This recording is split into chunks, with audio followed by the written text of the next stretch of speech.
and welcome to Soul Horoscopes Weekly Edition. I'm your host to the universe, Christopher Witecki. Welcome back. So good to see you, Aqua. This week, your free horoscope is sponsored by The Guardiancy. I'm rolling out a new feature this week for those I watch over.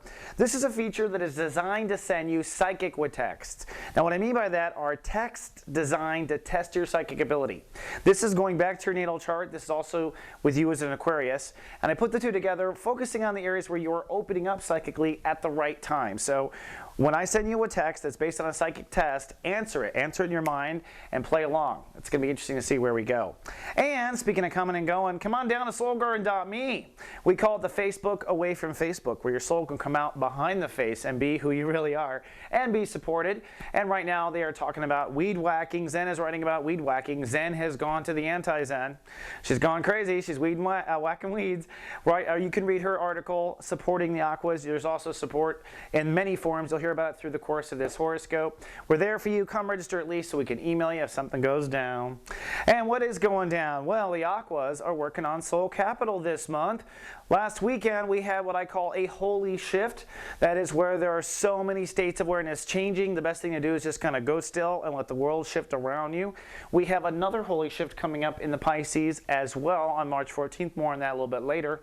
But as we start this week, you are beginning to kind of smooth out your soul capital, which is your self-esteem, how much you value yourself or don't value yourself. And this turns into value. This turns into money. This turns into the ability to borrow money. This turns into confidence. I feel strong, I can do it. I know I can pull it off. Why? Because you got soul capital in the bank. There's no holes there. There's no doubts there and that part of your soul. As we start off on Monday, we are wrapping up really chapter 2 and Venus is ruling the day. That means it is a day to kind of restore balance and order to soul capital. Excellent day to pay a debt. Excellent day to collect on a debt. Wherever you are negative or plus or whatnot with soul capital or even money issues, if that's where you're playing a lot of this out, Monday is a day to kind of smooth that out and bring peace and harmony to that. The moon will be in Leo, so your emotions on that day will be focused on long-term relationships. You'll be relationship sensitive, and I would not be surprised if an LTR is what triggers questions of money or peace. Maybe it's an issue with money with your LTR. Maybe it's an issue with your LTR not valuing you. Maybe it's you not feeling valuable, and that's why you don't have an LTR, because you walk out there in the world not feeling strong.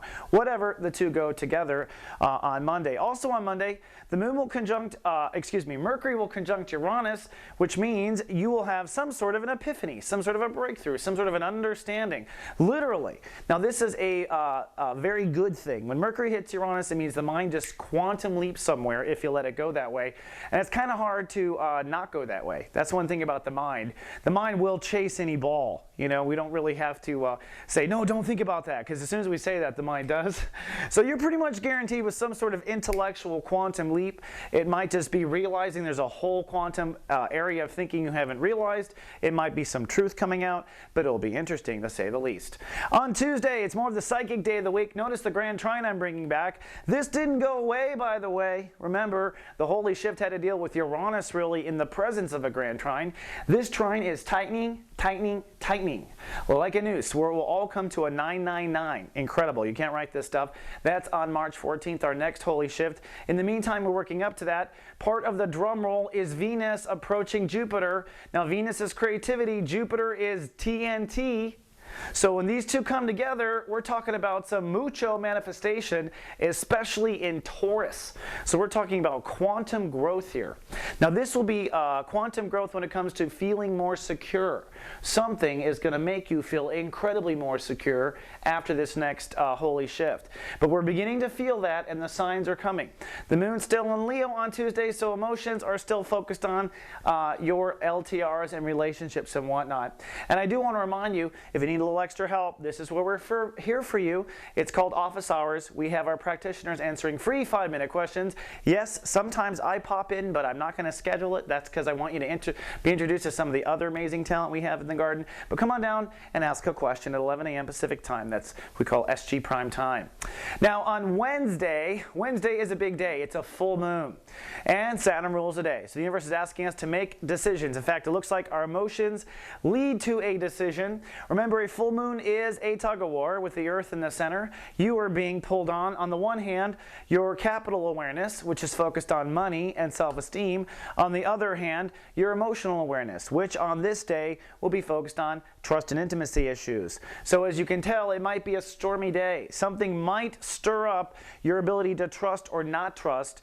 And not only that, the moon will cross over Mars, which is kind of adding fuel to the fire. Mars retrograde, asking you to maybe reconsider some of your boundaries, maybe reconsider where you step in life, where you open up to, what you don't open up to, etc.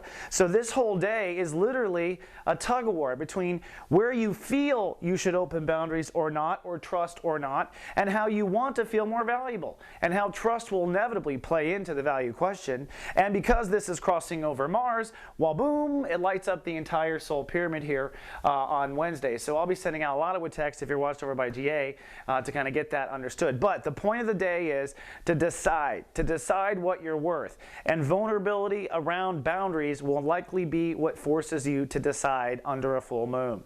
On Thursday, anxiety actually goes higher. Mars rules the day, which means it's time to take action. So as soon as we feel it, we want to act on it. We're not going to want to step, or if we make any kind of decision with boundaries or trust, you're not going to want to sit on it for a week. You're going to put it right into action. You're going to want to put it right in action on Friday. The moon is still technically full, although it has crossed over its apex and it's crossed over Mars. So it is going to be an aggressive day on Thursday of taking action. On Friday, kind of sliding into home base. That's how the 2 days go together. Venus and Jupiter still getting closer, and of course you were holding space for what you were worth. Then don't forget, if you still need help, office hours again on Thursday, 11 a.m. Pacific time. Just putting it out there for our viewers. Then on Friday, thank goddess it's Friday. Friday is a day of holding space. It's a manifestation day. There's no ruling planet. It will actually be Taurus that rules the planet on that day. That's cool because Jupiter is always extra booster shotting Taurus. It is a day on Friday to hold space for what that value is. So if you're playing out this karma in a negotiation for a job or negotiation for an investment or something like that, I would say hold on Friday. Don't talk to them till Monday. Hold space on Friday. Hold the value on Friday. Play the poker face on Friday. Tell the universe you're gonna wait and make sure that they come back. It's kind of a faith building day, but it's more of a manifestation day. The moon moves into Libra, so you are feeling a whole lot better with the moon in Libra. It's an air sign. You're more philosophical. You're much more convincing. So if you have to negotiate this week too on a value, since this is a money transit, you might be dealing with negotiation. I'm saying hold on Friday if you can till Monday. If not, well, at least you are on your toes on Friday, right? And of course, this Grand Trine is coming closer and closer and closer. Don't forget to tune in to SG Live with Carolyn Nagel and myself on Friday. We're talking about how to develop psychic ability. Last week we talked about Edgar Cayce. That episode is archived, even though it got interrupted by God herself. This week we continue with that, teaching people how to log into their psychic self. So come on down. We are live, or it is recorded if you need to come back later. Then on the weekend, really the weekend is just like I said earlier, we're sliding the home base. So if you are dealing with money in this transit, you can hold off on the weekend probably because most people don't do business on the weekends. But really what it is holding space and letting your emotions get behind this new value. So you were playing poker last week as far as what you actually are worth. Now you really have to feel it. You really have to believe it. That's what Chapter 3 is about, is putting that into actuality, putting it into believing it. And this weekend is the transition of that. Excuse me. The only thing that might be troubling is Saturday, and that's because the moon will cross over Saturn. Now, for you, not so difficult compared to the other signs. Remember, Saturn in Libra is saying to Aquarius, says maybe you should reconsider some of what you really believe in and don't believe in. Do you really believe in these certain ideals or not? Well, on Saturday, emotions cross that whole thing, and what it comes down to is, on the one hand, do you believe it? Maybe you aren't 100% behind some of your beliefs, so that would be a matter of changing what your beliefs are. But then on the other side, with Jupiter and Venus coming together in Taurus, it's also about moving forward with the right centeredness, with the right focus on grounding yourself, and the energy to be grounded will outweigh any belief structure crap you have, because you want to feel grounded after all. So it's a feeling grounded versus what do I really believe in anyways and what's really working on Saturday. After that, on Sunday, Sunday's a Jupiter ruled day. Things will feel very positive, and strangely enough, even though it's a Sunday, you'll will be having really emotions and feelings around career issues. So Sunday's a day of career processing for the Aqua race. Now, I just want to point out, for those who bought Act 1 videos, go back and watch the final chapter of it, because it's in that point that I talk about this second holy shift on the 14th of March. So go in and dive in, do a little research, because next week it'll all start to climax, and I want you to be prepared. So watch that in Act 1. If you haven't gotten one, they're still in Soulmart, etc., etc. All right, wow, get all worked up. Hey, well, thanks for joining us once again. I'll be either texting you, or I'll be seeing you on one of these live spots or in office hours, or I'll see you in 7 days. Thanks for supporting us, and live, love, be.